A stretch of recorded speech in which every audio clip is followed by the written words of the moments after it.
電気住職三木大雲です。本日も怪談説法を始めさせていただきます。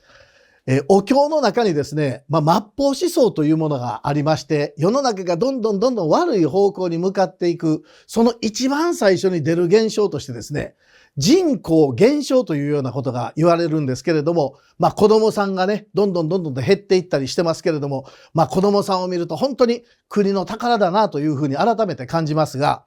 今回はですね、そのある子供さんが通う保育園のお話をさせていただこうというふうに思います。この子供さんが通う、保育園はですね、住んでられるマンションから少し離れたところにいつも園バスが迎えに来るんですね。で、いつも少し離れてるんですけれども、なぜそこに集合場所があるのかな、ある主婦の方が疑問を抱かれたわけです。実はこのマンションにはたくさん園児がいますから、もう少しマンションの近くでいい場所がないかな、探してみたっていうんですね。そうしますと、あるいい場所を見つけた。いつもの集合場所よりも近くて、園バスが止められて、マンションの人たちも安全にそこへ集合できるという。ちょうどその園バスの、候補地っていうのが、いわゆる廃墟のある、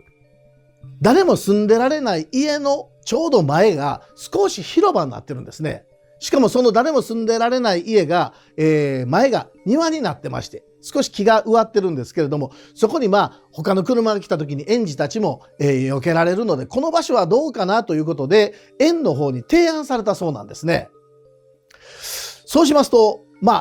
園の方で先生方が話し合った結果ですね、確かに園バスを止めるには非常にいい場所なんですけれども、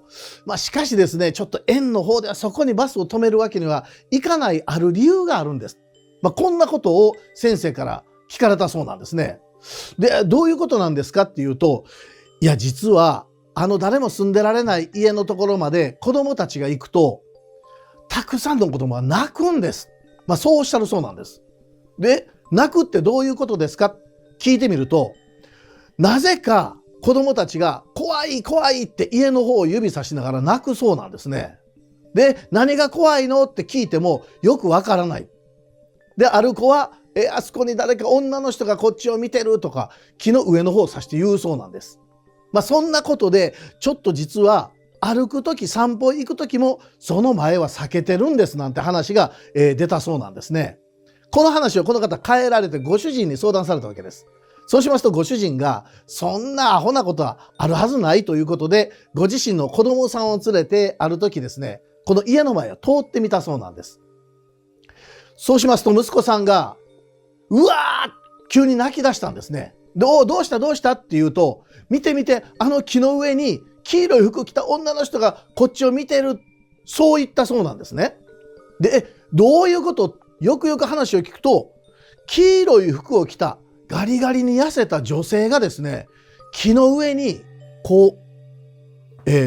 上に捕まって立ってるっていうんですね。で、ご主人が、黄色い服を着た女性がこの木の上に、よく見るんですけれども、全く姿が見えないんです。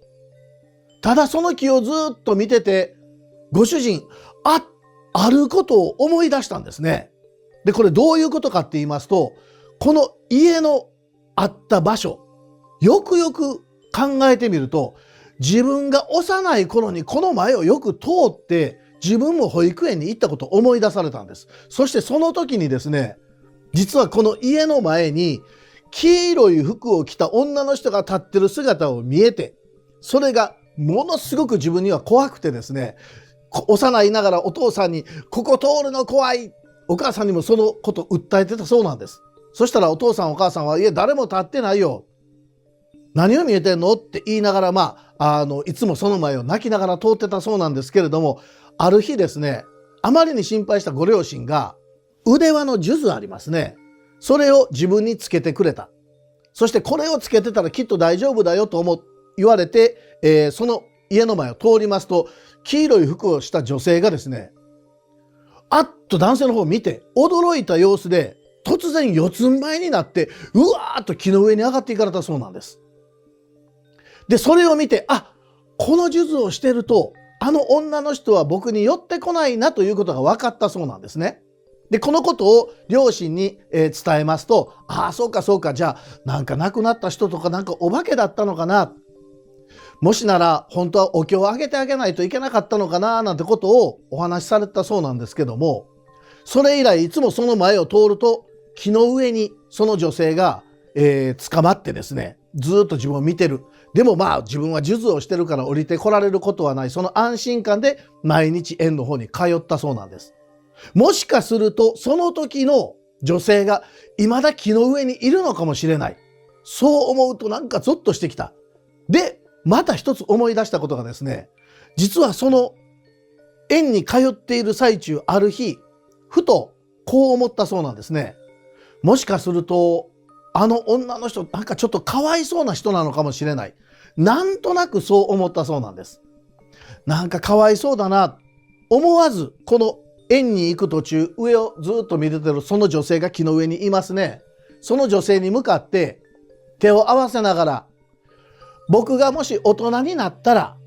ここへお経をあげに来るから、待っててねっていう風にして、その女性に言ったそうなんですね。それを突然思い出したそうなんです。もしかすると、あの時の約束をこの女性はこの木の上でまだ待ってるのかもしれない。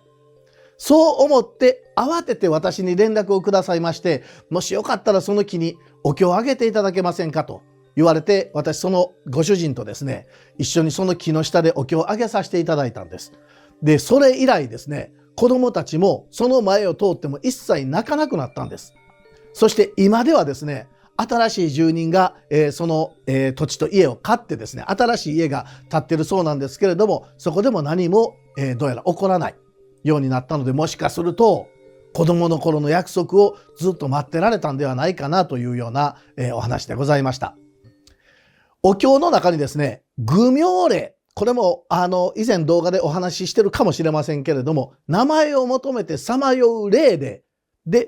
誰か名前をつけてって言って両親を探してこの世に生まれてくるわけですね。で、その時に、よしよし、じゃあ、お前は人間の両親を探していいよというふうに、神様、仏様から、判子をいただくわけですけれども、その時に私たちは実は、神様、仏様にあることを約束してるんですね。でないと他の生き物になってるんです。人間として生を受けた者は必ずある約束をしている。その約束は何かって言いますと、衆生を憐れむがゆえに人として生まれるというふうにお経の中に出てくるんです。衆生を憐れむとは、いわゆる周りの人を助けるために私たちは人間界に行きますので、どうか人間となることを許してくださいというふうにして生まれてきてるんですね。これは人同士の約束ではなくって、神様、仏様と私たちの約束ですから、どうかですね、周りの人に喜んでいただけるような、生活を送っていただけたらなというふうに思います。ということで本日も怪談説法、これで終わらせていただきます。どうもありがとうございました。